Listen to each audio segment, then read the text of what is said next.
بسم الله الرحمن الرحيم. قال فما خطبك شانك الداعي إلى ما صنعت يا سامري؟ قال بصرت بما لم يبصروا به الأنبياء والداعي أي علمت ما لم يعلموه فقبضت قبضة من تراب أثر حافر فرس الرسول جبريل فنبذتها ألقيتها في سورة العجل المصاب وكذلك سولت زينت لي نفسي. حضرت موسیٰ علیہ نبینا وعلیہ السلام کو جب قوم بنی اسرائیل کی گمراہی کا اللہ تبارک و تعالی نے بتلایا تو حضرت موسیٰ علیہ السلام انتہائی عجلت اور ناراضگی اور غصے میں واپس ہوئے اور واپس ہو کر سب سے پہلے سیدنا حضرت ہارون علیہ نبینا وعلیہ السلام سے بات پوچھ کی اور ان کے اوپر سختی کی اور پھر ان کا عذر جب ان کے سامنے آیا تو عذر کو قبول کرتے ہوئے ان کو چھوڑ کر پھر اصل صاحب معاملہ یعنی سامری کی طرف متوجہ ہوئے اور سامری کی طرف متوجہ ہو کر یہ معلوم کیا کہ سامری تو نے جو کچھ کیا ہے اس پر تجھے کس چیز نے ابھارا، تجھے اس چیز پر کرنے کے لیے، اس کام کے کرنے کے لیے تجھے کس چیز نے تیار کیا جو تو نے ایسا معاملہ کیا کہ جس کی وجہ سے پوری بنی اسرائیل کی قوم گمراہ ہو گئی. قال فما خطبک، فرمایا حضرت موسیٰ علیہ السلام نے سامری کے تیرا کیا حال ہے؟ خطبک ای شانک الداعی الی ما صنعت، کیا حال ہے تیرا، کیا چیز ہے کہ جس نے دعوت دی ہے تجھ کو اس کام کی طرف جس کو تو نے کیا. آخر ایسی کیا وجہ تھی اور کیا چیز تھی کہ جو تجھے اس کام کی طرف لے کر گئی؟ قال بصرت بما لم يبصروا به، کہنے لگا کہ جی میں نے ایسی چیز دیکھی تھی جس کو اور لوگوں نے نہیں دیکھا. یبصروا فرماتے ہیں بالیاء والتاء، اس کے اندر دونوں قول ہیں، بصرت بما لم يبصروا به یا بصرت بما لم تبصروا به. اگر یبصروا یا کے ساتھ جمع غائب کا صیغہ تو پھر معنی ہے کہ جس بات کو بنی اسرائیل نے نہیں دیکھا، اور اگر تبصروا جمع مذکر حاضر کا صیغہ ہے تو پھر اس کا خطاب حضرت موسیٰ اور قوم بنی اسرائیل. اجی میں نے ایسی چیز دیکھی جس کو آپ نے اور آپ کی قوم یعنی بنی اسرائیل نے نہیں دیکھا. بعض مفسرین نے لکھا ہے کہ تبصروا جمع مذکر کا صیغہ لیکن خطاب اس سے صرف حضرت موسیٰ علیہ السلام کو. اجی میں نے ایسی چیز دیکھی جس کو آپ نے نہیں دیکھا، اور جمع کا صیغہ حضرت موسیٰ علیہ السلام کے لیے تعظیم کے طور پر استعمال کیا. بالیاء والتاء اے علمت ما لم یعلموا، فرماتے ہیں بصریت سے مراد کیا ہے؟ علم، یعنی مجھ کو ایسی بات کا پتہ چلا جس کو اور لوگوں نے نہیں جانا.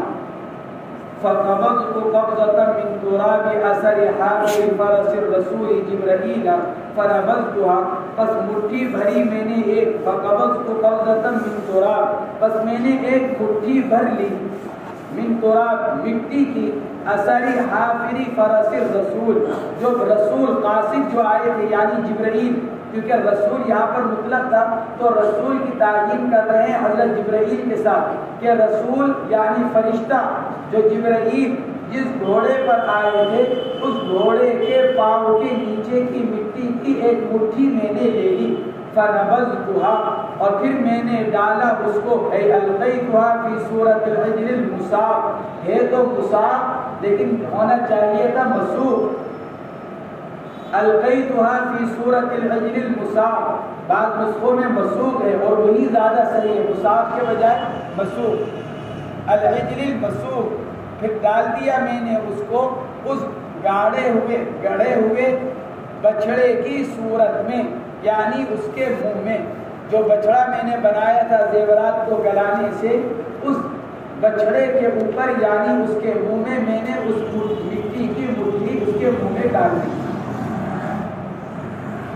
ایک قرات تو جو قرآن پاک کے اندر عام طور سے پڑھی جاتی ہے وہ یہی ہے، فقبضت قبضة من تراب.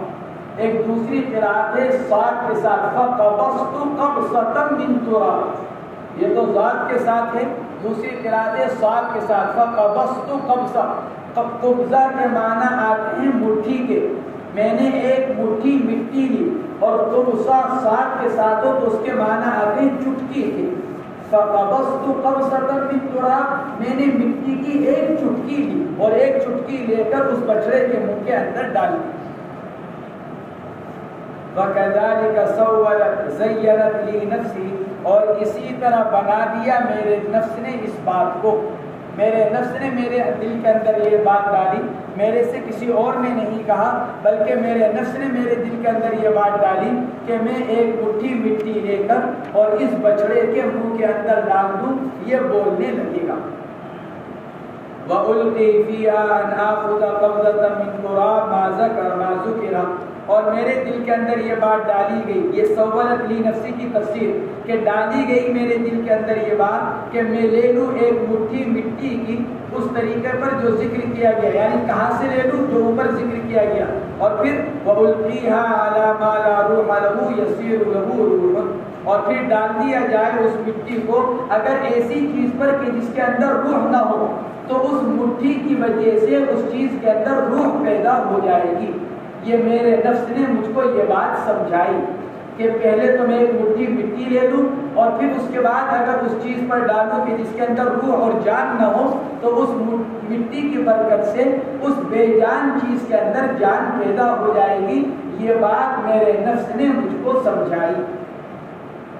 وَرَأَيْتُ قَوْمَكَ طَلَبُوا مِنْكَ أَن تَجْعَلَ لَهُمْ إِلَٰهًا فَحَدَّثَتْنِي نَفْسِي أَن يَكُونَ ذَلِكَ الْعِجْلُ إِلَٰهَهُ، اور میں نے دیکھا تھا کہ آپ کی قوم نے آپ سے طلب کیا تھا کہ آپ ان کے لیے ایک مخصوص معبود بنا دیں. جس وقت سمندر سے پار ہوئے اور ایک قوم کو بت پرستی کرتے ہوئے دیکھا تو اس وقت بنی اسرائیل نے حضرت موسیٰ سے درخواست کی تھی کہ ہمارے لیے بھی کوئی مخصوص خدا بنا دیجیے. اس کو کہہ رہا ہے یہ صابری، اور میں نے دیکھا آپ کی قوم کو کہ انہوں نے طلب کیا تھا آپ سے کہ آپ بنا دیں ان کے لیے کوئی مخصوص معبود. تو میرے دل نے مجھ سے یہ بات کہی کہ اس بچڑے کو ان کا معبود بنا دو. تو یہ میں نے اپنے نفس کے کہے پر عمل کیا. قال له موسى فاذهب من بيننا فإن لك في الحياة أن تقول لا مساس. تو موسیٰ علیہ السلام نے مجھ سے فرمایا نکل جا تو ہمارے درمیان سے. فاذهب من بيننا، چلا جا. کہاں چلا جا؟ یعنی ہمارے درمیان سے نکل جا. فاذهب من بيننا فإن لك في الحياة، اب تیری سزا یہ ہے کہ تو ساری زندگی فی الحیات مدت حیاتی، کہ اب تو ساری زندگی اپنی ساری زندگی میں یہ کہتا پھرے گا لمن رأیتہ، ہر اس آدمی کو جس کو تو دیکھے گا لا مساس، کہ بھئی مجھ کو چھونا مت. مساس یہ باب مفاعلت کا مصدر ہے جس کے اندر مشارکت ہوتی ہے، لہٰذا یہ مساس کا تعلق دونوں طرف سے کہ تم مجھ کو نہ چھو میں تم کو نہیں چھو. لا مساس کہ نہ چھونا پایا جائے نہ میری طرف سے نہ تمہاری طرف سے. اے لا تقربنی، یعنی مجھ سے قریب بھی مت ہونا. فکان یہیم فی البریۃ، فرماتے ہیں بس وہ حیران اور سرگردہ پھرتا رہتا تھا، یعنی بھٹکتا رہتا تھا جنگلات کے اندر. فَإِذَا مَسَّ، جنگلات کے اندر جانوروں کے ساتھ بس یہ بھٹکتا رہتا تھا، انسانوں کے قریب ہی نہیں آتا تھا. کیوں؟ وَإِذَا مَسَّ أَحَدًا أَوْ مَسَّهُ أَحَدٌ حُمَّا جَمِيعًا، اگر یہ کسی کو چھو لیتا یا کوئی اور اس کو چھو لیتا تو دونوں بخار میں مبتلا کر دیے جاتے. یہاں موسیٰ علیہ نبینا علیہ السلام سے نے جو سے فرمایا تھا کہ ان تقول لا مساس، مفسرین نے لکھا ہے کہ اس سے مراد ہے بائیکاٹ، مقاطعہ، جو فساق اور فجار سے شریعت کے کرنے کا حکم ہے کہ اگر کوئی آدمی کھلا کسی گناہ کا ارتکاب کرے اور سمجھانے کے باوجود باز نہ آئے اور اس کے اس گناہ کا تعلق دوسرے لوگوں سے بھی ہو، یعنی اس کا اثر دوسرے لوگوں پر پڑ رہا ہو، تو پھر ذمہ داروں کو اس بات کا اختیار ہے کہ وہ یہ فیصلہ کر لیں کہ اب اس گناہ گار اور اس فاسق سے مقاطعہ یعنی بائیکاٹ کیا جائے. اب کوئی آدمی اس سے نہ بولے اور کوئی کسی کو اس سے تعلق رکھنے کی اجازت نہیں. تو یہاں حضرت موسیٰ علیہ السلام جو فرما رہے ہیں کہ ان تقول لا قصاص، اس کا مطلب کیا ہے؟ یعنی بائیکاٹ، کیا کوئی آدمی اس سے تعلق نہیں رکھے گا اور تم بھی کسی سے اپنا تعلق نہیں رکھو گے. جیسے حضور پاک علیہ السلام نے حضرت کعب بن مالک اور ان کے ساتھیوں کے ساتھ بھی بائیکاٹ کا فیصلہ فرمایا. تو فإن لك في الحياة أي مدة حياتك أن تقول لمن رأيته لا قصاص، کہ مجھ کو مت چھونا. وإن لك موعدا لعذابك لن تخلفه بكسر اللام أي لن تغيب عنه. اور یہ تو دنیاوی بائیکاٹ ہے، یہ تو دنیاوی سزا ہے، اور آخرت کے لیے تیرے لیے ایک وعدہ بنا دیا گیا ہے تیرے عذاب کا. وَإِنَّ لَكَ مَوْعِدًا لِعَذَابِكَ لَن تُخْلِفَهُ، اور تیرے لیے ایک وعدہ ہے تیرے آخرت میں عذاب کا جس کے خلاف تو ہرگز نہیں کرے گا. لن تخلفه اے لن تغیب عنہ، یعنی جس سے تو کبھی غائب نہیں ہو سکتا. لن تخلفه کہ تو اس کے خلاف نہیں کرے گا، یعنی تو اس عذاب سے غائب نہیں ہو سکتا. یہ تو دنیاوی سزا تیرے لیے بائیکاٹ کی، اور آخرت میں کیا آخرت کے لیے تیرے لیے ایک عذاب کا وقت مقرر کر دیا گیا، اور اس عذاب کے وقت سے تو غائب نہیں ہو سکتا. فرماتے یہ تو جب ہے جب لن تخلفه لام کے کسرے کے ساتھ ہو، وبفتحها، اور اگر لن تخلفه لام کے فتحے کے ساتھ اگر پڑھا جائے تو فرماتے پھر معنی ہوں گے بل تبعث الیہ، کہ تیرے لیے عذاب کا ایک وعدہ مقرر کر دیا گیا، ایک دن اور وقت مقرر کر دیا گیا. لن تخلفه الیہ، کہ ہرگز لن کہ ضرور بالضرور تجھ کو پہنچایا جائے گا اس کی طرف. لن تخلفه اے تبعث الیہ، بلکہ تجھ کو ضرور بالضرور پہنچایا جائے گا اس عذاب تک. یعنی ایسا نہیں ہو سکتا کہ اللہ کا عذاب کا وہ وعدہ تیرے ساتھ پورا نہ ہو.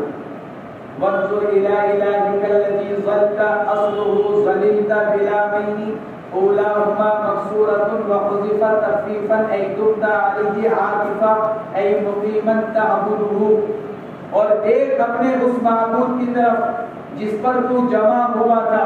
ظلتا فرماتے اصل میں تھا ظللتا، لام پہلا جو لام تھا وہ مقصور تھا تو اس کو میں حذف کر دیا گیا. فرماتے اولاہما مقصورہ، ذلیلتا دو لاموں کے ساتھ، پہلا لام مقصور جس کو حذف کر دیا گیا تخفیفاً، تو ذلیلتا کے بجائے ظلتا ہو گیا. وانظر الی الہک الذی ظلتا، جس کے معنی ہے تم تھا، یعنی برابر تو جس پر جمع رہا. عاکفہ اے مقیمہ تعبدہ، جس کی عبادت پر تو جمع رہا. دیکھ اپنے اس معبود کی طرف. لنحرقنہ بالنار، ہم اس کو ضرور جلا دیں گے آگ کے ذریعے سے. سوال یہ پیدا ہوتا ہے کہ سونا چاندی آگ میں جلایا تو نہیں جاتا کیونکہ وہ تو جلتا نہیں. تو اس کا ایک جواب تو یہ دیا گیا کہ اب وہ سونا چاندی نہیں رہا تھا بلکہ وہ تو گوشت کا جانور بن گیا تھا. چنانچہ جب اس کو ذبح کیا گیا تو اس کے اندر سے خون بھی نکلا. خبر میں صاحب جلالین نے جسدہ کی تفسیر کرتے ہوئے فرمایا تھا کہ لحمن و دمن، کیسا جسم بنا تھا؟ گوشت اور خون والا. تو جب یہ یہاں پر جانور بن گیا تو جانور کو تو جلایا جا سکتا ہے، جانور تو جلتا ہے، اس لیے فرماتے ہیں لنحرقنہ بالنار. اور دوسرا جواب یہ دیا گیا کہ اگر وہ سونا چاندی اپنی حقیقت پر ہی تھا تو صاحب روح المعانی علامہ آلوسی رحمۃ اللہ علیہ فرماتے ہیں کہ بعض متجددین یہ کہتے ہیں کہ سونا چاندی کس طرح جلایا جا سکتا ہے.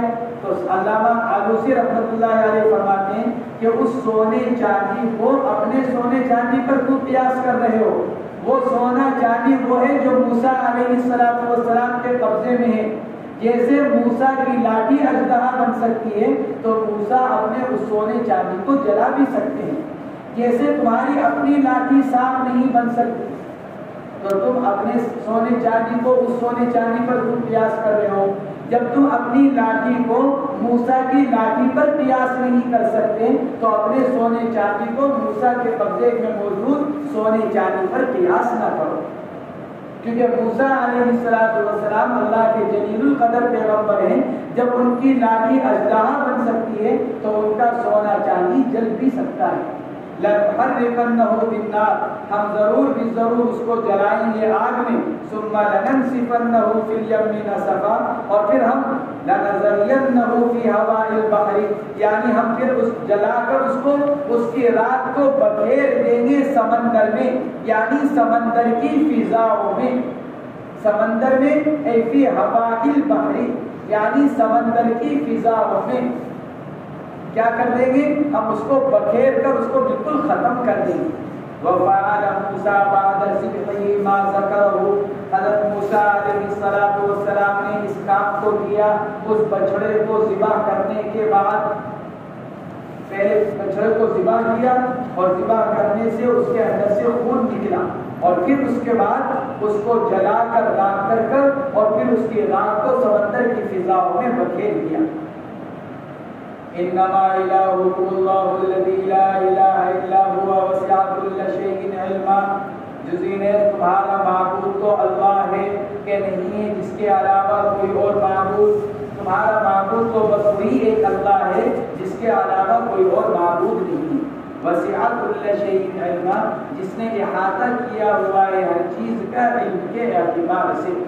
علم تمییز محول من الفاعل، فرماتے ہیں علم تمییز ہے جس کو فاعل سے نقل کیا گیا ہے۔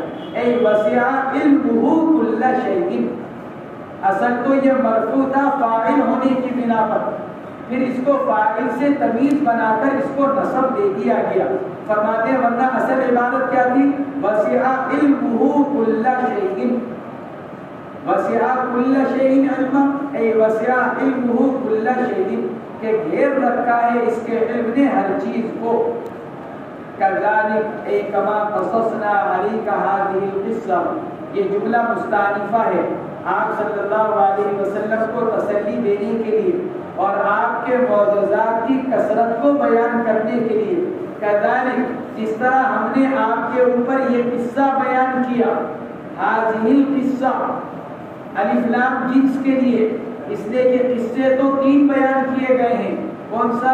حضرت موسیٰ کا فرعون کے ساتھ، پھر حضرت موسیٰ کا بنی اسرائیل کے ساتھ، پھر حضرت موسیٰ کا سامری کے ساتھ، 3 قصے بیان کیے گئے، اس لیے القصہ میں الف لام جنس کے لیے، یعنی جتنے قصے ہم نے آپ کے اوپر بیان کیے ہیں، کما قصصنا علیک ہذہ القصہ، جیسے ہم نے آپ کے اوپر ان قصوں کو بیان کیا، نقص علیک من انباء ما قد سبق من الامم، اسی طرح ہم بیان کریں گے آپ کے اوپر ان نبیوں کی یا ان امتوں کی خبریں جو آپ سے پہلے گزر چکی ہیں، یہ بطور معجزے کے۔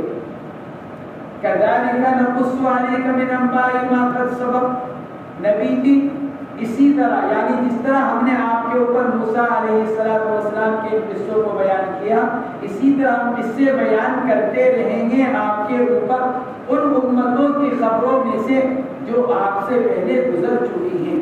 اور یہ سب کیا ہے؟ ایک تو تسلی کہ دیکھو پچھلی امتوں کے ساتھ کیا حال رہا، ماننے والوں کے احوال کیا رہے، نہ ماننے والوں کے احوال، آپ سے پہلے جو نبی گزرے ان کی ہم نے کس طرح مدد اور اعانت کی، تو یہ آپ کی تسلی۔ اور تکثیر معجزہ، یعنی ایسے آدمی جنہوں نے دنیاوی اعتبار سے کوئی تعلیم حاصل نہیں کی، پھر وہ ان لوگوں کے واقعات فصاحت و بلاغت کے ساتھ بیان کر رہے ہیں جو سینکڑوں اور ہزاروں سال پہلے ان سے گزر چکے ہیں۔ تو گویا کہ یہ معجزہ آپ کی تسلی بھی اور آپ کے لیے بطور معجزے کی۔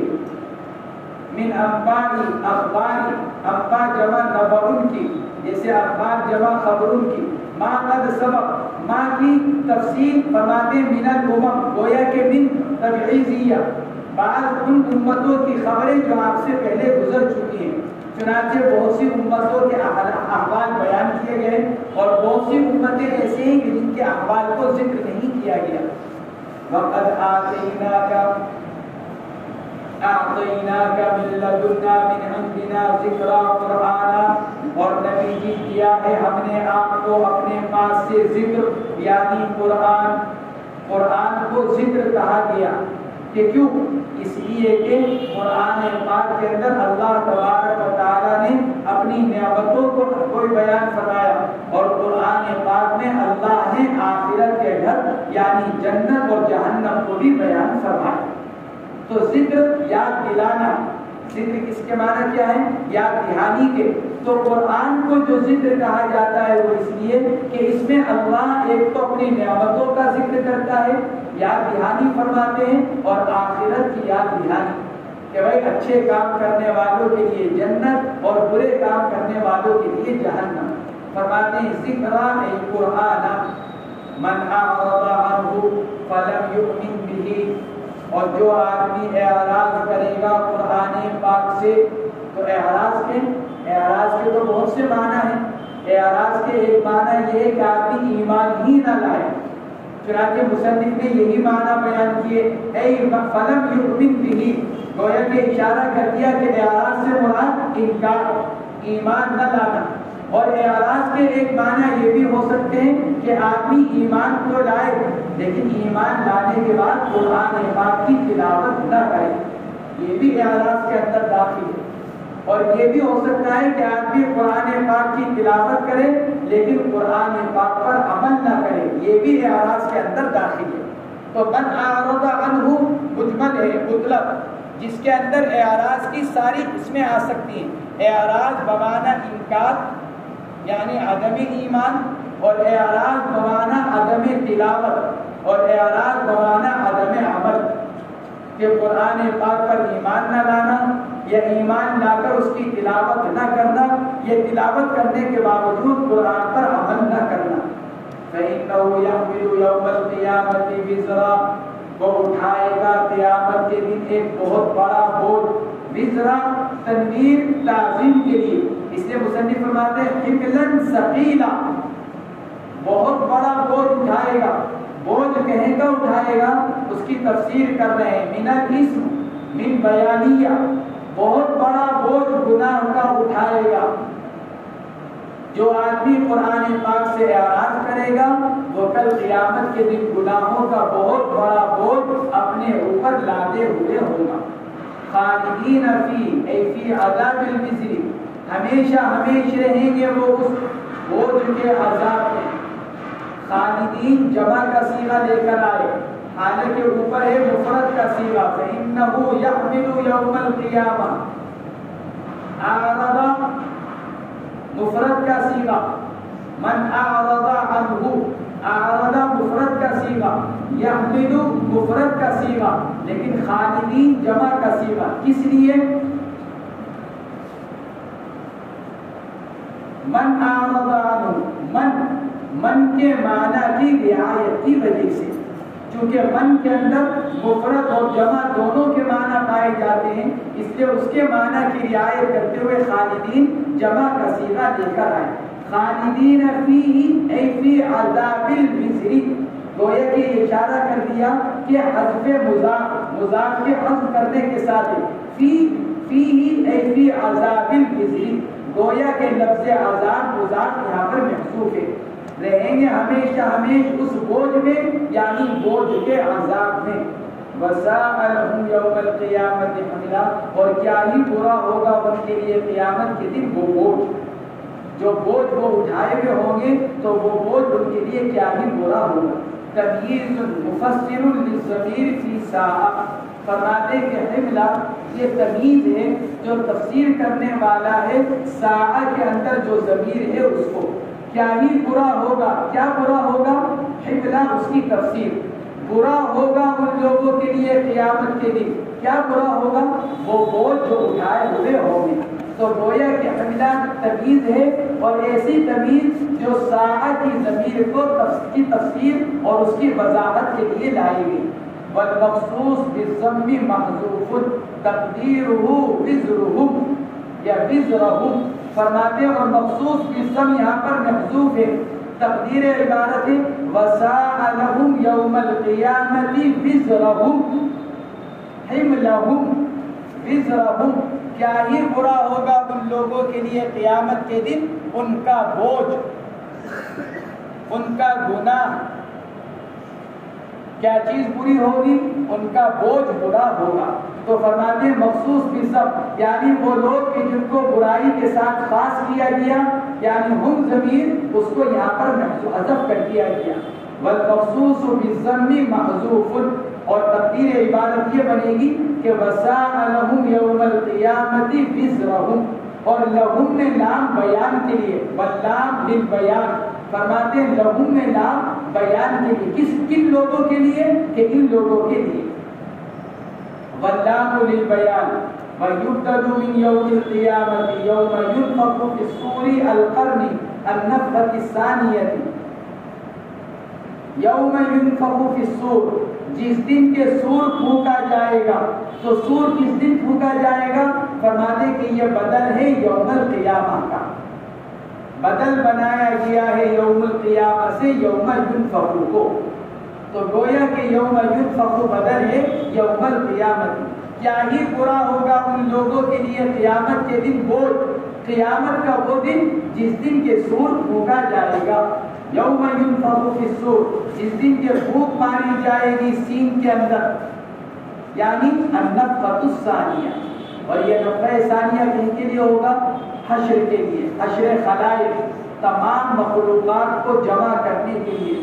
بعض روایتوں کے اندر آتا ہے حضرت اسرافیل علیہ السلام جو سور لیے ہوئے ہیں، اس سور کے اندر جب پھونک ماری جائے گی تو اس سور کے اندر اتنے سوراخ ہیں جتنے حضرت آدم سے لے کر قیامت تک آنے والے افراد. ہر ایک سوراخ ایک روح کے لیے.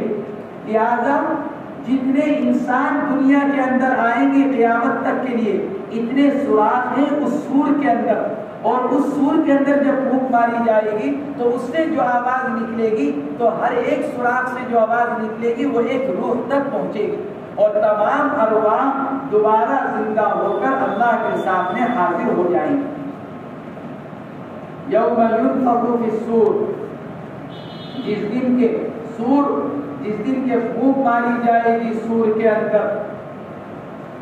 النفخۃ الثانیہ، فرماتے اس نفخے سے مراد نفخہ ثانیہ.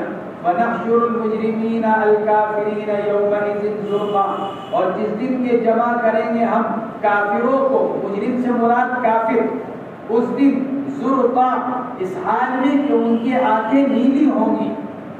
زرقا عیونہم مع سواد وجوہہم، چہرے کالے ہوں گے اور آنکھیں نیلی ہوں گی. زرقا نیلی، یہ المجرمین سے حال ہے. وَنَحْشُرُ الْمُجْرِمِينَ زُرْقًا، اس حال میں جمع کریں گے ہم مجرمین کو اس حال میں کہ ان کی آنکھیں نیلی ہوں گی. گویا کہ زرقا حال ہے مجرمین سے. یہ جمع ہے ازرق کی، زرقا جمع ہے ازرق کی، صفت مشبہ بمعنی نیلی آنکھوں والا ہونا. تو کیا نیلی آنکھوں کا ہونا یہ برائی کی بات ہے؟ مفسرین نے لکھا ہے عربوں کی لڑائیاں چلتی رہتی تھی مختلف قبیلوں سے، عربوں کی مختلف قبیلوں سے لڑائیاں چلتی رہتی تھی. عربوں کے دشمنوں میں جو سب سے بڑا دشمن سمجھے جاتے تھے وہ اہل روم سمجھے جاتے تھے. چنانچہ قرآن پاک میں بیان کیا گیا الف لام میم غلبت الروم، کہ رومیوں کی اور اہل کتاب کی لڑائی ہوئی تھی اور اس میں رومی غالب آ گئے تھے، جس کی تکلیف عربوں کو ہوئی تھی. تو اس وقت عربوں کو تسلی کے لیے کہا گیا تھا کہ فکر نہ کرو، عنقریب روم مغلوب کر دیے جائیں گے. تو اہل روم جو تھے یہ عربوں کے سب سے بڑے دشمن سمجھے جاتے تھے اور ان کی آنکھیں نیلی ہوتی تھی. گویا کہ عربوں کے سب سے بڑے دشمن کی آنکھیں نیلی. تو قرآن نے ان عربوں کی دشمنی کی رعایت کرتے ہوئے کیا کہا؟ چونکہ تمہارے دشمنوں کی آنکھیں نیلی تو کل قیامت کے دن اللہ کے دشمنوں کی آنکھیں بھی نیلی کر دی جائیں گی. زرقان جمع ازرق کی، زرقن عیونہم، آنکھیں ہوں گی ان کی نیلی، ان کے چہروں کی سیاہی کے ساتھ. چہرے تو کالے ہوں گے بالکل اور آنکھیں نیلی ہوں گی، جس سے ایک عجیب سا سما اور عجیب سی ایک بد رنگی سی ان لوگوں کے چہرے کے اوپر ظاہر ہوگی. یتخافتون بینہم یتساءلون، وہ لوگ آپس میں چپکے چپکے سرگوشی کریں گے. یہ جہنمی جہنم میں جا کر آہستہ آہستہ گفتگو کریں گے، سرگوشیاں کریں گے. کیا؟ ان ما لبثتم فی الدنیا الا عشرا، ایک دوسرے سے کہیں گے نہیں ٹھہرے تم دنیا میں. ان لبثتم، نہیں ٹھہرے تم. کہاں؟ ایک قول تو یہ کہ دنیا میں جیسے مصنف نے بیان کیا، دوسرا قول ہے قبر میں، اور تیسرا قول ہے دونوں نفخوں کے درمیان. ان لبثتم فی الدنیا او فی القبر او بین النفختین، تینوں قول ہیں. نہیں ٹھہرے تم لوگ الا عشرا، مگر 10 رات. گویا کہ آخرت کے عذاب کو دیکھ کر دنیا میں گزاری ہوئی اپنی زندگی کی طوالت کو بھول جائیں گے اور یہ سمجھیں گے کہ بس دنیا میں 10 راتیں گزار کر آئے ہیں، مختصر سی مدت گزار کر آئے. اِن لبثتم الا عشرا، مصنف فرماتے من اللیالی بایامہا. عربی کا قاعدہ ہے کہ اگر عدد مذکر ہو تو معدود مؤنث مراد لیا جاتا ہے. تو عشرہ مذکر ہے تو مصنف نے اس کی تفسیر کی من اللیالی، کیونکہ لیالی مؤنث ہے. اگر عشرۃ ہوتا تو پھر اس کا معدود ایام لے کر لایا جاتا. مصنف فرماتے ہیں عشرا من اللیالی بایامہا. بایامہا کہنے کی ضرورت نہیں تھی، اس لیے کہ جب 10 راتیں آئیں گی تو 10 راتیں دنوں کے ساتھ آئیں گی، اس لیے بایامہا کہنے کی ضرورت نہیں تھی. نحن اعلم بما یقولون فی ذلک، اللہ فرماتے ہیں ہم زیادہ جانتے ہیں اس مقدار کو جس کو وہ لوگ بیان کریں گے. فی ذلک ای فی مدت لبثھا فی الدنیا، یعنی جتنی مدت وہ دنیا میں ٹھہر کر آئے ہم جانتے ہیں اس مدت کو جس کو یہ بیان کرنا چاہ رہے ہیں. اے لیس کما قالوا، ایسی بات نہیں ہے جیسے یہ لوگ کہہ رہے ہیں. صاحب جلالین جو یہ کہتے ہیں اے لیس کما یقول، اے لیس کما قالوا، قرآن پاک کی کسی آیت سے یہ معنی نکلتے نہیں. اوپر سے جو چلا آ رہا ہے کہ قرآن یہ کہتا ہے کہ یتخافتون بینہم ان لبثتم الا عشرا نحن اعلم بما یقولون. انکار کہیں سے نہیں نکلتا. اللہ یہ فرماتے ہیں نحن اعلم بما یقولون، بھئی ہم جانتے ہیں جتنی مدت سے ٹھہر کر آئے. اے لیس کما قالوا، یعنی یہ لوگ جو یوں کہہ رہے ہیں کہ 10 دن ٹھہر کر آئے، ایسی بات نہیں. اذ یقول امثلهم اعدلهم طریقۃ فیہ ان لبثتم الا یوما، جس وقت کہے گا امثلهم اے اعدلهم طریقۃ، جس وقت کہے گا وہ آدمی جو ان میں سب سے زیادہ قریب ہوگا درستگی کے اعتبار سے اپنی ٹھہرنے کی مدت کے بارے میں. کیا؟ ان لبثتم الا یوما، نہیں ٹھہرے تم لوگ مگر ایک دن. قرآن کہتا ہے کہ جہنمی جہنم میں جانے کے بعد اپنی دنیا میں ٹھہرنے کی مدت کے بارے میں اختلاف کریں گے. کوئی کچھ کہے گا، کوئی کچھ کہے گا. سب سے مناسب بات کس کی ہوگی؟ یہ مطلب اعدلہم امثلہم طریقۃ، کہنے کے اعتبار سے سب سے مناسب بات کس کی ہوگی؟ مناسب سے مراد یہ نہیں کہ اس کی بات درست ہوگی، یہ درستگی کی قریب نہیں کہ جس کی بات زیادہ قریب ہوگی درستگی کے اعتبار سے کہ نہیں، بلکہ قیامت کے دن جو ہولناکیاں پیش آئیں گی اور ان ہولناکیوں کی وجہ سے آدمی کی عقل معروف ہو جائے گی، اس کو سمجھ ہی نہیں آئے گا کہ کیا کہا جائے اور کیا معذرت کی جائے. تو اس وقت کی ہولناکیوں کے زیادہ قریب اور زیادہ مناسب کس کی بات ہوگی؟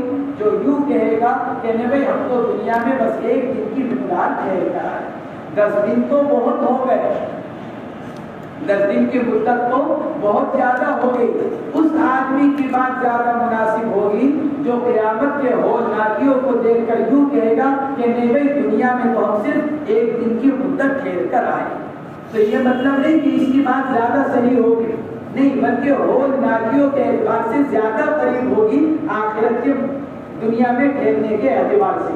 ان لبثتم الا یوما، جو یوں کہے گا کہ نہیں ٹھہرے تم مگر دنیا میں ایک ہی دن اے یستقلون نفسهم فی الدنیا جدا لما یعاینونہ فی الآخرۃ من احوالها، یعنی کم قرار دے گا ان کے دنیا میں ٹھہرنے کی مدت کو بہت زیادہ، اس لیے کہ جب وہ دیکھیں گے آخرت کے اندر آخرت کے ہولناکیوں کو۔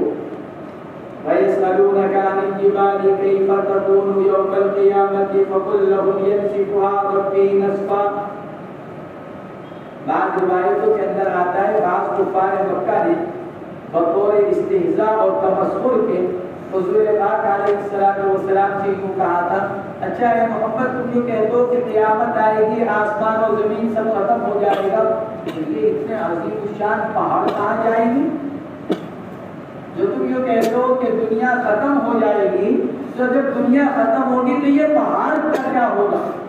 یہ اتنے عظیم الشان عظیم الجثہ یہ پہاڑ کہ جن کو منہ اٹھا کر دیکھا جائے تو سر کی ٹوپی گر جائے، اتنے اونچے اونچے پہاڑ کہ یہ کہاں جائیں گے قیامت کے دن؟ تو اس پر وحی نازل ہوئی، نبی جی آپ ان سے کہیے، یہ آپ سے سوال کرتے ہیں، پوچھتے ہیں پہاڑوں کے بارے میں، عن الجبال، پہاڑوں کے بارے میں، یعنی پہاڑوں کی ذات نہیں بلکہ کیف تکون یوم القیامت، سوال شے سے نہیں بلکہ اس کے احوال سے ہوتا ہے۔ یہ پہاڑوں کے بارے میں یعنی پہاڑوں کے احوال کے بارے میں پوچھتے ہیں کہ کیا ہوگا قیامت کے دن، کیف تکون یوم القیامہ۔ یہ مصنف نے بڑھا کر اشارہ کر دیا کہ عن الجبال ای عن صفات الجبال، عن احوال الجبال، کہ کل قیامت کے دن پہاڑوں کے احوال کیا ہوگا۔ فقل لهم، نبی جی آپ ان سے کہہ دیجئے، ینسفها ربی نسفا، بکھیر دے گا، ٹکڑے ٹکڑے کر دے گا، ذرے ذرہ کر دے گا میرا رب ان کو ذرہ ذرہ کرنا، بأن یفتتها كالرمل السائل ثم یطیرها بالریاح، کہ ان کو ٹکڑے ٹکڑے کر دے گا جیسا کہ ریت کے ذرات ہوتے ہیں۔ میرا رب ان پہاڑوں کے اس طرح ذرے کر دے گا جس طرح ریت کے ذرات ہوتے ہیں۔ ریت کا ذرہ کتنا چھوٹا چھوٹا، گویا کہ مطلب یہ ہوا کہ پہاڑوں کو توڑ کر ان کو چورا کر دے گا، ان کو چورا چورا کر دے گا۔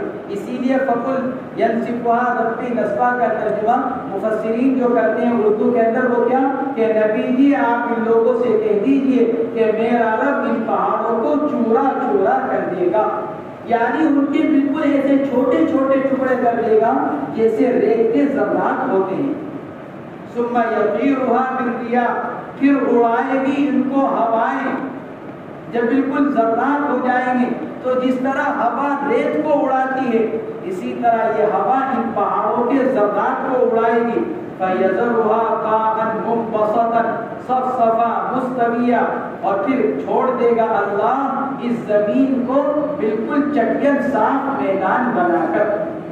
آج تو تم کو زمین پر پہاڑ نظر آ رہے ہیں، لیکن کل قیامت کے دن اللہ ان پہاڑوں کو ذرے کی شکل میں تبدیل کر دے گا، اور پھر جب ہوا چلے گی ذرے، اگر پہاڑوں کو ذرہ بنا دیا جائے گا تو پھر بھی ٹیلا تو برقرار رہے گا ذرات کی شکل میں۔ تو قرآن کہہ رہا ہے کہ نہیں، ہوا چلے گی، ہوا چل کر وہ سارا اڑ جائے گا اور زمین بالکل ایک چٹیل میدان کی شکل میں باقی رہ جائے گی۔ ثم یطیرها بالریاح، پھر ہوا ان ذرات کو اڑائے گی، فیذرها قاعا، اور پھر چھوڑ دے گا اللہ اس زمین کو قاعا صفصفا، ایک بالکل برابر چٹیل میدان بنا کر، قاعا منبسطا، بچھا ہوا، صفصفا مستویہ، بالکل برابر، کوئی چیز وہاں پر ایسی نہیں ہوگی جس کے پیچھے انسان کسی طرح کی آڑ دے سکے۔ لا ترى فيها عوجا، اے مخاطب نہیں دیکھے گا تو اس کے اندر کوئی عوج، کجی، یعنی اس کے اندر کوئی حصہ ایسا نہیں ہوگا جو دبا ہوا ہو، جس کے اندر جا کر کوئی گڑھا جس کو کہا جائے عوجا انخفاضا، کوئی اس کے اندر کجی نہیں ہوگی، یعنی اس کے اندر کوئی جگہ نیچے دبی ہوئی نہیں ہوگی جیسے گڑھا ہوتا ہے کہ جس کے اندر آدمی چھپ جائے، ولا امتا ارتفاع، اور نہ کوئی اس کے اندر بلند جگہ ہوگی جس کے پیچھے آدمی آڑ لے لے. امتا اے ارتفاع، گویا کہ کل قیامت کے دن ساری زمین کو ایک بالکل صاف چٹیل برابر میدان بنا دیا جائے گا. یومئذ اے یومئذ نصفت الجبال یتبعون اے الناس بعد القیام من القبور الداعی الى المحشر بصوته وهو اسرافیل یقول هلموا الى عرض الرحمن. جس دن یعنی کس دن؟ یعنی اس دن جس دن پہاڑوں کو چلایا جائے گا، پہاڑوں کو زردہ کر دیا جائے گا.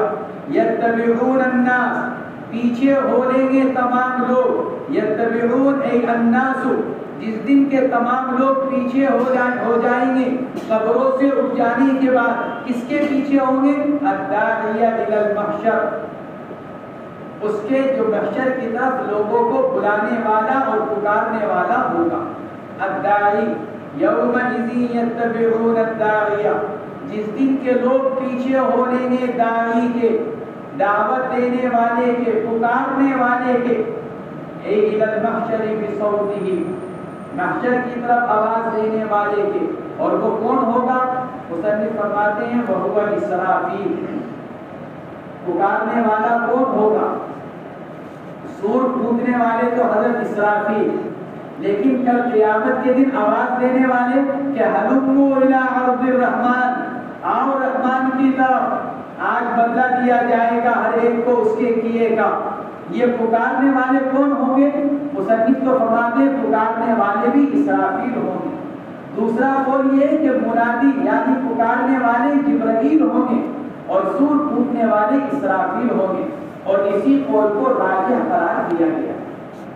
دوسرا قول یہ کہ پکارنے والے کون ہوں گے؟ آواز دینے والے، کہ آواز دینے والے حضرت جبرائیل علیہ السلام ہوں گے. وہو اسرافیل یقول ہلموا الی عرض الرحمن، کہ وہ کہے گا کہ آؤ رحمان کی طرف، رحمان کے سامنے پیشی ہوگی. ہلموا الی عرض الرحمن ای تعرضون علی الرحمن، کہ تم کو آج پیش کیا جائے گا رحمان کے سامنے، رحمان کی پیشی کی طرف آؤ. ہلموا الی عرض الرحمن، رحمان کی پیشی کی طرف آؤ، آج تم کو رحمان کے سامنے پیش کیا جائے گا. لا ترى فيها ہلموا الی عرض الرحمن لا عوج له ای لاتباعهم ای لا يقدرون الا يتبعوا. لا عوج له دو معنی، ایک معنی کی طرف مصنف نے اشارہ کیا کہ لا عوج له ای لا عوج لاتباعهم، اس دن پکارنے والا پکارے گا قیامت کی طرف، حشر کے میدان کی طرف پکارنے والا بلائے گا. دنیا کے اندر تو لوگ کجی اختیار کرتے ہیں، دعوت کو قبول نہیں کرتے. رسول بھی دعوت دیتے ہیں، رسول کے نائبین بھی دعوت دیتے ہیں، لیکن جن کے اندر کجی ہے وہ اس دعوت کو قبول نہیں کرتے. لیکن قیامت کے دن جب دعوت دی جائے گی، پکارا جائے گا. آج نماز کے لیے اذان کی شکل میں پکارا جاتا ہے، لیکن کتنے ہی لوگ سنتے ہوئے چلے جاتے ہیں، سنتے ہوئے اپنے اپنی مشغولیوں میں مشغول رہتے ہیں، نہیں اٹھ کر آتے. لیکن کل قیامت کے دن لا عوج له ای لاتباعهم، اس داعی کے اتباع میں کسی کے اندر کوئی کجی نہیں ہوگی، ہر ایک اس کا اتباع کرنے پر مجبور ہوگا.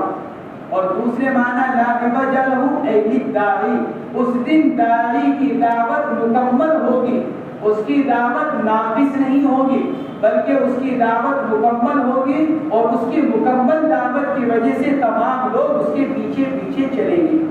لا عوج له ای لاتباعهم ای لا يقدرون ان يتبعوا، یعنی وہ لوگ یہ قدرت نہیں رکھ سکیں گے کہ اتباع نہ کریں، بلکہ مجبور ہوں گے اس کا اتباع کرنے پر.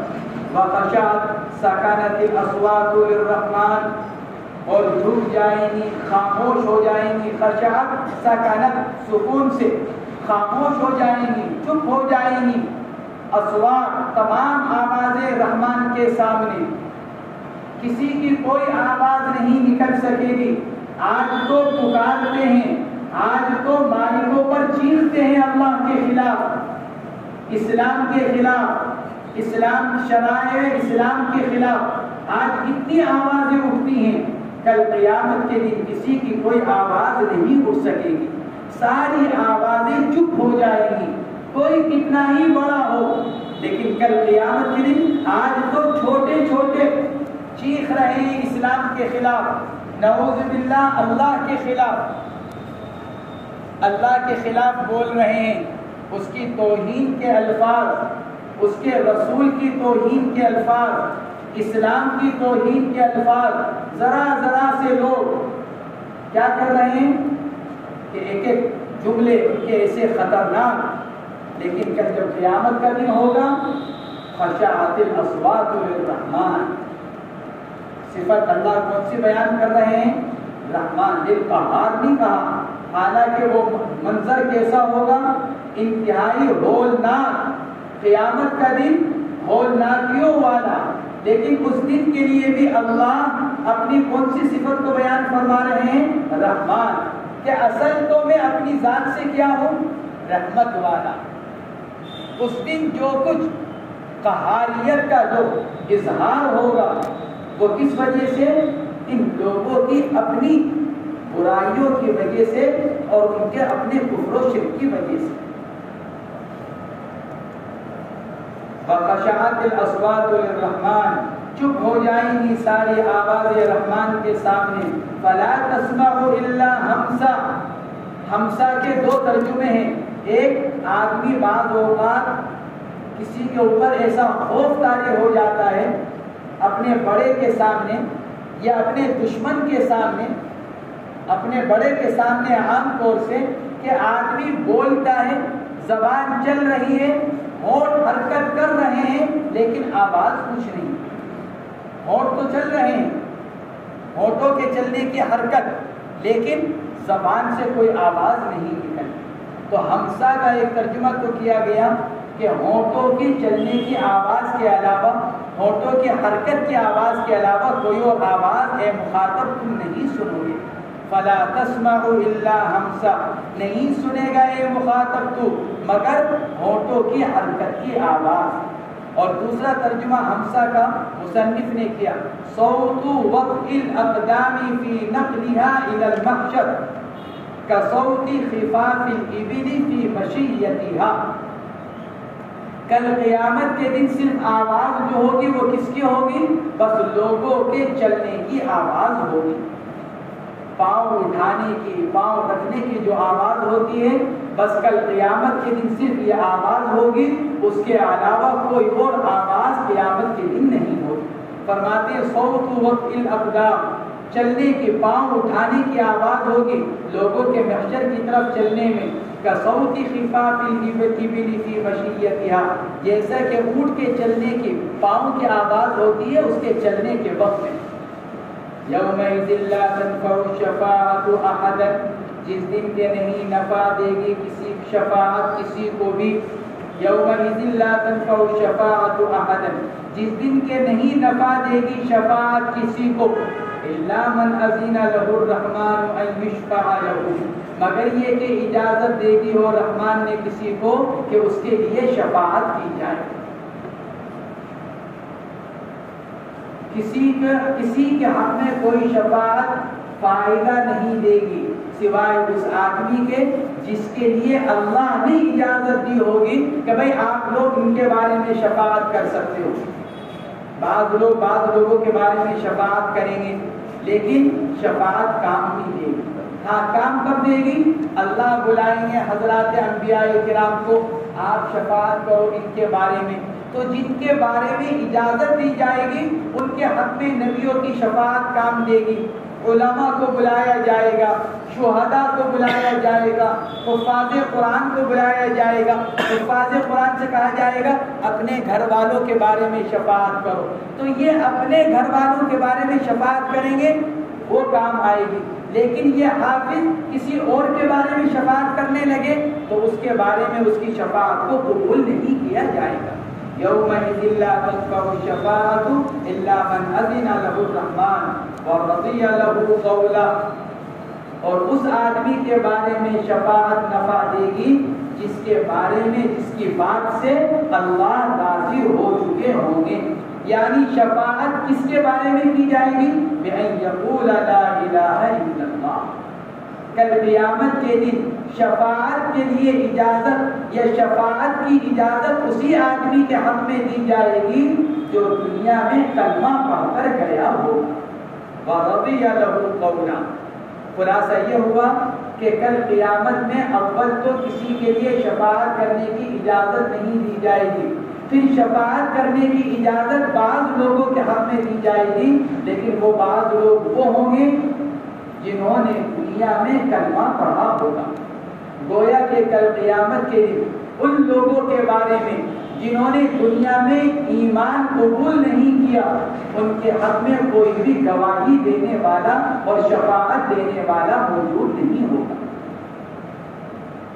کل قیامت میں شفاعت صرف مومنین کے حق میں کی جائے گی. غیر مومنین کے حق میں کوئی ایسا نہیں ہوگا جو شفاعت کر سکے، کیونکہ کسی کو شفاعت کرنے کی اجازت ہی نہیں دی جائے گی. وَرَضِيَ لَهُ قَوْلًا. اور حال یہ ہے کہ راضی ہو چکا ہوگا اللہ اس کی بات سے، بعید ہو کہ اس نے دنیا میں کہا ہوگا لا الہ الا اللہ محمد رسول اللہ. یعلم ما بین ایدیہم من امور الآخرۃ. اللہ جانتا ہے ان کے آگے آنے والے حالات کو. یعلم ما بین ایدیہم. اللہ جانتا ہے ان حالات کو جو ان کے آگے آئیں گے، یعنی آخرت کے احوال. وما خلفہم. اور اللہ جانتا ہے ان حالات کو جو ان کے پیچھے رہ گئے ہیں، یعنی دنیاوی حالات. یا پھر ما بین ایدیہم مستقبل، وما خلفہم ماضی. ولا یحیطون بہ علما. اور یہ لوگ نہیں احاطہ کیے ہوئے ہیں ان حالات کا یا آخرت کا یا اللہ کا اپنے علم کے اعتبار سے. اے لا یعلمون ذلک. یہ لوگ اللہ کو بالکل نہیں جانتے، نہ اللہ کا اجمالی علم رکھتے ہیں نہ اللہ کا تفصیلی علم رکھتے ہیں، کیونکہ اللہ کی ذات تو ما وراء العقل ہے. اللہ کی صفات کا علم رکھا جا سکتا ہے. اللہ علیم ہے، اللہ خبیر ہے، اللہ غفور ہے، اللہ رحیم ہے، کہ یہ اللہ کی صفات کا اور اللہ کی قدرت کا علم حاصل کیا جا سکتا ہے، لیکن اللہ کی ذات کا علم تو کسی کو حاصل نہیں ہو سکتا. یعلم ما بین ایدیہم وما خلفہم ولا یحیطون بہ علما. اے لا یعلمون ذلک. وعنت الوجوہ خضعت للحی القیوم. اے اللہ. وعنت الوجوہ للحی القیوم. اور جھک جائیں گے چہرے، یعنی چہرے والے. وجوہ اے اصحاب الوجوہ. وجوہ سے مراد اصحاب الوجوہ یعنی انسان. چہرے والے، چہرے والوں سے مراد انسان. جھک جائیں گے چہرے والے. پھر چہرے کو کیوں خاص کیا گیا؟ اس لیے کہ ذلت اور عاجزی کا اظہار جو سب سے زیادہ ہوتا ہے اور جو سب سے پہلے اس کا ظہور ہوتا ہے وہ کس پر؟ آدمی کے. جب آدمی کو ذلیل کیا جاتا ہے، رسوا کیا جاتا ہے، تو اس رسوائی کا اثر سب سے پہلے کس پر ظاہر ہوتا ہے؟ آدمی کے چہرے پر. چہرہ پیلا پڑ جاتا ہے، چہرے کے اوپر سیاہی چھا جاتی ہے، چہرے کے اوپر ندامت کا اثر ظاہر ہونے لگتا ہے. تو چونکہ ذلت اور رسوائی اور عاجزی کا اظہار سب سے پہلے چہرے پر ہوتا ہے، اس لیے قرآن نے چہرے کو خاص کیا. وعنت الوجوہ للحی القیوم. عاجز ہو جائیں گے چہرے، شرمندگی چھا جائے گی چہروں پر. کس کے سامنے؟ للحی القیوم. حی وہ ذات جس کے حیات ابدی ہو. حی وہ ذات جس کے حیات ابدی ہو اور جس کا اول اور آخر نہ ہو. ایسی حیات جس کا اول اور آخر نہ ہو. ہمیں بھی حیات حاصل ہے، لیکن ہماری حیات کا اول بھی ہے، ہماری حیات کا آخر بھی ہے، اور ہماری حیات ابدی نہیں ہے بلکہ ہماری حیات عارضی ہے. حی کہا جاتا ہے اس ذات کو جس کو ایسی حیات حاصل ہو جو ابدی، جس کا اول اور آخر نہ ہو۔ القیوم اے القائم علی کل نفس، قیوم یعنی وہ ذات جو ہر چیز پر قائم ہے، یعنی ہر چیز اس کے قدرت میں ہے، ہر چیز اس کے قبضے میں ہے، اور وہ ہر چیز پر ایسا قابض ہے کہ جس کو جو چاہے اور جب چاہے کر لے۔ الحی القیوم جو ہمیشہ ہمیں زندہ رہنے والا اور قائم رہنے والا ہے، اور وہ ذات کون سی ہے؟ اللہ، صرف اللہ کی۔ وَقَدْ خَابَ خَسِرَ مَنْ حَمَلَ ظُلْمًا، اور تحقیق کے خسارے میں رہے گا وہ آدمی جو ظلم کو اٹھائے گا، اور سب سے بڑا ظلم کیا ہے؟ شرک، اس لیے فرماتے ہیں ظلم اے شرکا۔ وَمَنْ يَعْمَلْ مِنَ الصَّالِحَاتِ الطَّاعَاتِ وَهُوَ مُؤْمِنٌ، اور وہ آدمی جو نیک اعمال کرے گا، طاعات کرے گا، اور حال یہ ہے کہ وہ ایمان والا ہو، واو حالیہ، اعمال صالحہ اس وقت کارآمد ہوگی جبکہ وہ ایمان کے ساتھ ہو۔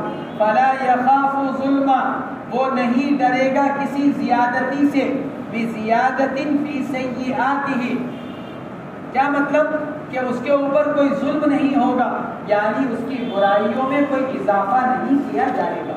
ایسا نہیں ہوگا کہ ایک ایمان اور اعمال صالحہ کرنے والا کل قیامت کے دن حاضر ہو اور اس کے نامہ اعمال میں وہ گناہ لکھے ہوئے ہوں جو اس نے نہ کیے ہوں۔ دنیا کے اندر تو کاتب غلطی کر سکتا ہے اور کمی زیادتی کر سکتا ہے۔ اللہ فرماتے ہیں ہمارے جو فرشتے کرامن کاتبین جو متعین ہیں، اعمال لکھنے پر، اچھائیاں اور برائیاں لکھنے پر، وہ ذرہ برابر کسی کے اوپر کوئی زیادتی نہیں کریں گے۔ کس کے اوپر زیادتی نہیں ہوگی؟ ایمان والے کے اوپر۔ فلا یخاف ظلما، نہیں ڈر ہوگا اس کو اپنے اوپر زیادتی کا۔ کس طور پر؟ بزیادۃ فی سیئاتہ، کہ اس کی برائیوں میں کوئی زیادتی کر دی جائے۔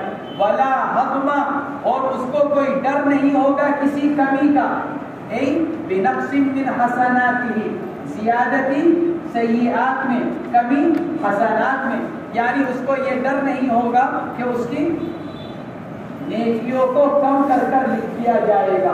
ایسا کوئی خوف اس ایمان والے کے اوپر نہیں ہوگا، یعنی برائیوں کی زیادتی اور نیکیوں کی کمی کا ڈر نہیں ہوگا۔ جب کوئی چیز بیان کی جاتی ہے تو اس کی ضد سے اس کے مخالف کو پہچانا جاتا ہے۔ علم کا مخالف جہل، صحت کا مخالف بیماری، مرض۔ تو یہاں قرآن کہہ رہا ہے کہ مومن کو ڈر نہیں ہوگا کس کا؟ کمی اور زیادتی کا، برائیوں کی زیادتی اور نیکیوں کی کمی کا۔ تو اس کے مخالفت سے کیا نکلے گا؟ اس کا مطلب یہ ہوا کہ کافر کے اوپر ڈر ہوگا۔ چنانچہ کافر کے ساتھ کیا معاملہ کیا جائے گا کہ کافر کی نیکیاں لی جائیں گی۔ جو دنیا میں نیک اعمال کر کر گیا ہوگا اور دوسروں کے اوپر ظلم اور زیادتی کر کر گیا ہوگا، کافر ظالم جو دوسرے کے اوپر ظلم و زیادتی کر کر گیا ہوگا، اس کی نیکیاں لے لی جائیں گی، کمی کر دی جائے گی نیکیوں میں، اور نیکیاں لے کر کس کو دے دی جائیں گی؟ مظلوم کو دے دی جائیں گی۔ اور جب اس کی نیکیاں ختم ہو جائیں گی تو پھر اس کی برائیوں میں اضافہ کیا جائے گا۔ کس طور پر؟ کہ مظلومین کی برائیاں لے کر، گناہ لے کر ظالم کے کھاتے میں ڈال دیے جائیں گے۔ گویا کہ نیک زندگی گزارنے والا، اچھی زندگی گزارنے والا نیکیوں کے کم ہونے سے اور برائیوں کے بڑھنے سے محفوظ رہے گا، لیکن ظالم، جابر، کافر، مشرک کہ کیا ہوگا؟ ان کی نیکیاں کم کر دی جائیں گی اور ان کی برائیوں کو بڑھا دیا جائے گا۔ ولا حظم بنقص من حسناتہ، وَكَذَلِكَ مَعْطُوفٌ عَلَى كَذَلِكَ نَقُصُّ، اللہ فرماتا ہے جس طرح ہم نے پیچھے آپ کے اوپر قصے بیان کیے تھے، اسی طرح کذالک فرماتے اس کا عطف پچھلے کذالک کے اوپر، کذالک نقص جو پیچھے آیا تھا، اے مثل انزال ما ذکر انزلناہ اے القرآن، یعنی جس طرح ہم نے آپ کے اوپر ان قصوں کو نازل کیا جن کو پیچھے ذکر کیا، انزلناہ القرآن قرآنا عربیا، عربیہ، اسی طرح ہم نے نازل کیا آپ کے اوپر قرآن پاک۔ جس طرح ہم نے آپ کے اوپر پیچھے نبیوں کی اور امتوں کے قصے بیان فرمائے اور نازل فرمائے، نبی جی اسی طرح ہم نے آپ کے اوپر اپنی طرف سے قرآن پاک کو نازل کیا۔ حضرت جبرائیل علیہ السلام کی زبان پر ہم نے آپ کی طرف قرآن پاک کو اس 23 سالہ زندگی میں نازل کیا۔ قرآن عربیہ اے بلغت العرب، قرآن جو عربی لغت میں ہے، عربی زبان میں، وصرفنا کررنا، اور بار بار ہم نے اس کے اندر بیان کی، صرفنا کررنا، بار بار ہم نے قرآن پاک کے اندر وعیدوں کو بیان کیا، اچھے برے کام کرنے والوں کا انجام، برائیوں کا نتیجہ ہم نے بار بار اس کے اندر بیان کیا۔ کیوں؟ لعلہم یتقون الشرک، تاکہ لوگ اس سے بچیں، ڈریں شرک کرنے سے، اللہ کے ساتھ کسی کو شریک ٹھہرانے سے، او یحدث القرآن لہم ذکرا، یا کم سے کم قرآن پیدا کر دے ان کے لیے کیا؟ کچھ نصیحت، کم سے کم کچھ ڈر ان کے اندر پیدا ہو جائے، کوئی نصیحت حاصل کرنے۔ بہلاک من یقدمہم من الامم فیعتبرون، یعنی قرآن ان کے لیے کوئی نصیحت ایسی پیدا کر دے کہ ہم جو پچھلی امتوں کے ہلاکت کے واقعات بیان کر رہے ہیں، کم سے کم اسی سے کچھ نصیحت حاصل کریں، یا تو کفر و شرک سے بچ جائیں، یا کم سے کم پچھلی امتوں کے احوال، پچھلی امتوں کے ہلاکت کے احوال سے یہ لوگ کچھ نصیحت حاصل کر لیں۔ او یحدث لہم ذکرا، یا ان کو کچھ نصیحت ہی حاصل ہو جائے پچھلی امتوں کے ہلاکتوں کے احوال سے۔ فتعال اللہ الملک الحق، بلند و بالا ہے اللہ، کیونکہ پیچھے کہا گیا تھا ہم یہ چاہتے ہیں کہ لوگ شرک سے بچیں، تو اللہ فرماتا ہے فتعال اللہ الملک الحق، اللہ تبارک و تعالی برتر اور بلند ہے، جو ملک ہے، ملک الحق، جو سچا بادشاہ ہے۔ دنیا کے بادشاہت اور دنیا کے بادشاہ یہ عارضی ہیں، نقلی ہیں، دوسروں کے بنائے ہوئے ہیں، اور اللہ حقیقی بادشاہ ہے جو خود بنا ہے، اور اس کی بادشاہت حقیقی ہے اور ہمیشہ ہمیش کے لیے ہے۔ فتعال اللہ الملک الحق، برتر اور بالا ہے اللہ، وہ اللہ جو حقیقی بادشاہ ہے۔ کس چیزوں سے برتر ہے؟ اما یقول المشرکون، ان صفات سے جو مشرکین اللہ کے بارے میں کہتے ہیں۔ فتعال اللہ الملک الحق، چنانچہ قرآن پاک میں دوسری جگہ کہا گیا کہ اما یقول الظالمون علوا کبیرا، اللہ ان تمام صفات سے، ان تمام باتوں سے، کلمات سے برتر و بالا ہے جو صفات اور کلمات یہ مشرکین اللہ کے بارے میں بیان کرتے ہیں۔ اما یقول المشرکون ولا تعجل بالقرآن أي بقراءته من قبل أن يقضى إليك وحيه أي يفرغ جبرائيل من إبلاغه۔ جب حضرت جبرائیل علیہ نبینا علیہ السلام قرآن پاک کے آیات لے کر نازل ہوتے حضور پاک علیہ السلام کے پاس، تو اللہ کے نبی علیہ السلام حضرت جبرائیل کے ساتھ ان کو پڑھنے کی کوشش کرتے تاکہ یاد ہو جائیں اور بھول نہ ہو جائے۔ تو حضور پاک علیہ السلام کے اوپر اس کی وجہ سے بوجھ پڑتا تھا، ایک تو دھیان سے سننا، جو حضرت جبرائیل پڑھ رہے ہیں اس کو سننا، اور سننے کے ساتھ ساتھ اس کا اعادہ کرنا حضور پاک علیہ السلام پر بوجھ پڑتا تھا۔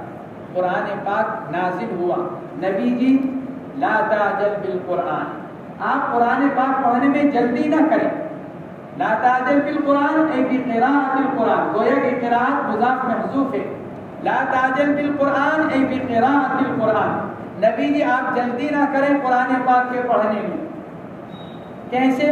من قبل ان یقضى الیک وحی، قبل اس کے کہ آپ کی طرف وحی کو مکمل کیا جائے، بلکہ آپ اطمینان سے سنیے، پھر آپ کو یاد کرانا، اس کو پڑھانا ہمارے سے۔ ان علینا جمعہ وقرآن، جب اللہ کی طرف سے یہ نازل ہوا ان علینا جمعہ وقرآن، اس کا جمع کرنا، محفوظ رکھنا اور اس کا پڑھانا ہماری ذمہ داری ہے، تو پھر حضور پاک علیہ السلام کو یہ اطمینان ہو گیا تھا کہ اب میں کچھ بھولوں گا نہیں، اس لیے کہ جب ذمہ داری پڑھوانے کی کس نے لے لی؟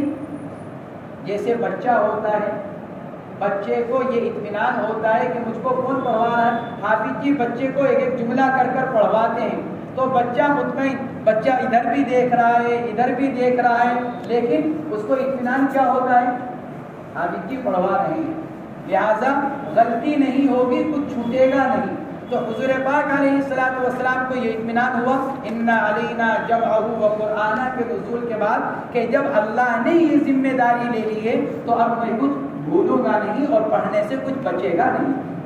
من قبل ان یقضى الیک وحی، قبل اس کے کہ مکمل کی جائے آپ کی طرف اس قرآن پاک کی وحی، اے یفرغ جبرائیل من ابلاغہ، یعنی قبل اس کے کہ جبرائیل اس کو پہنچانے سے فارغ ہو، آپ جلدی نہ کریں۔ ایک ترجمہ تو اس کا یہ کیا گیا، ایک مطلب تو یہ کہ لا تعجل بالقرآن من قبل ان یقضى الیک وحی، ایک تو مطلب اس کا یہ بیان کیا گیا، صاحب جلالین نے بھی یہی مطلب اختیار کیا۔ دوسرا مطلب اس کا یہ بیان کیا گیا کہ لا تعجل بالقرآن من قبل ان یقضى الیک وحی، نبی جی آپ قرآن پر عمل کرنے میں جلدی نہ کیجیے جب تک کہ اس قرآن سے متعلق مکمل پورا علم آپ کو نہ دے دیا جائے۔ قرآن پاک کی کوئی آیت نازل ہوئی تو ابھی عمل میں جلدی نہ کیجیے جب تک کہ اس آیت سے متعلق پورا علم جبرائیل علیہ السلام ہماری طرف سے آپ کے سامنے پورا بیان نہ کریں۔ ایک دوسرا مطلب اس کا یہ بھی بیان کیا گیا وَقُلْ رَبِّ زِدْنِي عِلْمًا أَيْ بِالْقُرْآنِ فَكُلَّمَا أُنزِلَ عَلَيْهِ شَيْءٌ مِّنْهُ زَادَ بِهِ عِلْمُهُ۔ اور نبی جی آپ تو دعا مانگتے رہیے ربی زدنی علما، اے میرے رب میرے علم کے اندر اضافہ کرتے رہیے۔ کہیں کے ذریعے سے علم کے اندر اضافہ کرتے رہیے، اللہ کس کے ذریعے سے؟ اے بالقرآن، وقل ربی زدنی علما بالقرآن، اے میرے رب میرے علم کے اندر اضافہ کرتے رہیے قرآن پاک کے ذریعے سے۔ چنانچہ جب قرآن پاک کی کوئی نئی آیت نازل ہوتی اللہ کے نبی کے علم میں اضافہ ہوگا، کیونکہ جو قرآن پاک کی آیت ابھی نازل نہیں ہوئی تو اللہ کے نبی کو اس کا علم نہیں، اور اس قرآن پاک کی اس آیت سے متعلق کتنے علوم ہیں، کتنے مسائل ہیں، ابھی اللہ کے نبی کو ان کا علم نہیں۔ تو جیسے جیسے قرآن پاک کی آیات کا نزول ہوتا رہے گا اللہ کے نبی کے علم کے اندر اضافہ ہوتا رہے گا۔ علماء نے لکھا ہے کہ اس آیت شریفہ سے معلوم ہوا اور اس تفسیر سے معلوم ہوا کہ اللہ تبارک و تعالی کسی بھی انسان کے علم کے اندر جو اضافہ اور زیادتی کریں گے وہ قرآن پاک کی تلاوت کی برکت سے۔ حضور پاک علیہ السلام کے علم میں اضافہ کیسے ہو رہا ہے؟ قرآن پاک کے ذریعے سے۔ تو اللہ کے نبی کے بعد بھی اگر کسی کے علم میں اضافہ ہوگا تو کس کے ذریعے سے؟ قرآن پاک کی تلاوت کے ذریعے سے۔ چنانچہ مشائخ جو سب سے زیادہ اہتمام کرتے ہیں کس کا کرتے ہیں؟ قرآن پاک کی تلاوت۔ جب موقع مل جائے گا مشائخ میں سے جس کو جب موقع مل جائے گا کیا کرے گا؟ قرآن پاک کی تلاوت۔ موجودہ لوگوں میں ہم نے جو سب سے زیادہ قرآن پاک کی تلاوت کرتے ہوئے جس آدمی کو دیکھا وہ ہے ہمارے مولانا ابراہیم صاحب دیوبند۔ ہماری دعوت و تبلیغ کے لوگوں میں سب سے زیادہ قرآن پاک کی تلاوت کرنے والے کون؟ مولانا ابراہیم صاحب دیوبند۔ اس لیے تم دیکھو گے ان کے بیان بہت سادہ لیکن بھرپور، سادہ، آسان اور معتدل، اور قرآن و حدیث کے علم کے ساتھ اور مثالوں سے بھرے ہوئے، کیونکہ فرمایا گیا حدیث پاک کے اندر اللہ تبارک و تعالی جس کو قرآن و حدیث کا علم دے گا اس کو مثالوں سے سمجھانے کا ملکہ بھی دے دے گا۔ وہ آدمی جو مثالوں سے اپنی بات کو سمجھانے میں ماہر ہے، اس کا مطلب یہ ہے کہ اس کے پاس قرآن و حدیث کا علم ہے۔ مولانا ابراہیم صاحب تشریف لائے، ناشتہ کیا حضرت مولانا عاقب صاحب کے یہاں، ناشتہ کر آئے 8 بجے 8:15 بجے، اور اس کے بعد 8:30 بجے لیٹ گئے، اور 9:30 بجے اٹھے تو 11:30 بجے تک 2 گھنٹے تک قرآن پاک کی تلاوت کرتے رہے، 9:30 سے لے کر 11:30 بجے تک۔ جب میں گیا چھٹی کے بعد بہت دیر انتظار کرنے کے بعد تو میرے سے یہی فرمایا کہ چونکہ کوئی اور کام نہیں ہوتا، مشغولی نہیں ہوتی، تو پھر بس میں قرآن پاک کی تلاوت کرتا ہوں۔ وَقُلْ رَبِّ زِدْنِي عِلْمًا اے بالقرآن، کیونکہ اللہ نے سارا علم کس کے اندر رکھا ہے؟ قرآن پاک کے اندر۔ اولین اور آخرین کا جتنا علم ہے وہ قرآن پاک کے اندر ہے۔ اگر کوئی آدمی قرآن پاک سے اعراض کر یہ چاہے کہ مجھے علم مل جائے، علم معلومات کا نام نہیں، علم معلومات کا نام نہیں۔ حضرت امام شافعی رحمہ اللہ فرماتے تھے کہ لیس العالم الذی یعلم الخیر والشر، عالم وہ نہیں ہے جو صرف خیر اور شر کی باتوں کو جانتا ہو، بلکہ عالم کون ہے؟ العالم الذی یعرف الخیر فیتبعہ ویعلم الشر فیجتنبہ۔ عالم وہ ہے جو خیر کی بات کو جان کر اس کو اتباع کرے اور شر کی بات کو جان کر اس سے بچے، وہ ہے عالم۔ تو علم کون سا ہوگا؟ علم وہ ہوگا جو آدمی کی صحیح رہنمائی کرنے والا، جنت کی طرف لے جانے والا اور جہنم سے بچانے والا۔ صرف عبارتوں کا یاد ہو جانا، قرآن پاک کی صورتوں کا یاد ہو جانا، بے شک قرآن پاک کی صورت کے یاد کرنے میں ثواب ہے، لیکن علم الگ چیز ہے۔ تو وَقُلْ رَبِّ زِدْنِي عِلْمًا اے بالقرآن، نبی جی آپ تو یہ دعا کرتے رہیے۔ چنانچہ حضور پاک علیہ السلام کو جو حکم دیا گیا زیادتی کے طلب کا وہ صرف علم۔ دنیا کی کسی چیز کے بارے میں یہ نہیں کہا گیا آپ سے کہ نبی جی اس کی زیادتی مانگیے، صرف قرآن کے علم کے بارے میں یہ کہا گیا کہ نبی جی علم کے اندر اضافے کی دعا کرتے رہیے، تو آپ کے علم کے اندر اضافہ ہوتا رہے گا۔ تو آدمی محنت بھی کرتا رہے اور محنت کے ساتھ ساتھ دعاؤں کا بھی اہتمام کرے، خود بھی دعاؤں کا اہتمام کرے اور اپنے بڑوں سے بھی دعا کرائے۔ جیسے حضرت عبداللہ ابن عباس رضی اللہ تعالی عنہما کے لیے دعا کس نے کی تھی؟ حضور پاک علیہ السلام، اللہم فقہہ فی الدین۔